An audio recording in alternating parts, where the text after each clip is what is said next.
محترم حضرات، السلام علیکم۔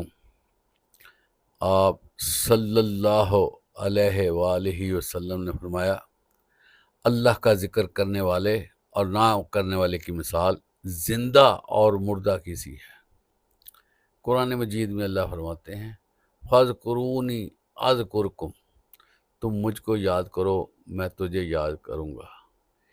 اس آیت کی تفسیر میں اللہ کے نبی فرماتے ہیں کہ جو شخص اللہ کو اپنے تئیں یاد کرتا ہے، اللہ بھی اس کو اپنے طور پر یاد کرتے ہیں۔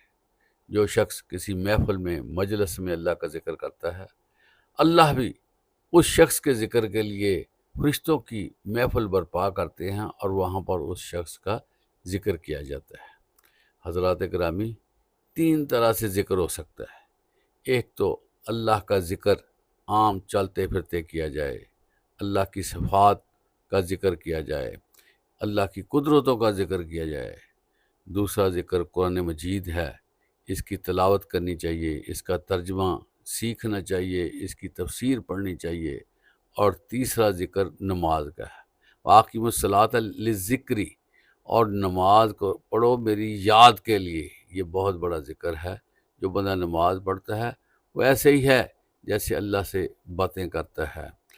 سبحان اللہ والحمد للہ ولا الہ الا اللہ واللہ اکبر، لا حول ولا قوۃ الا باللہ، استغفر اللہ اتوب الیہ، اللہم صلی علی محمد وعلی آل محمد، رب اغفر لی ولوالدی وللمؤمنین یوم یقوم الحساب۔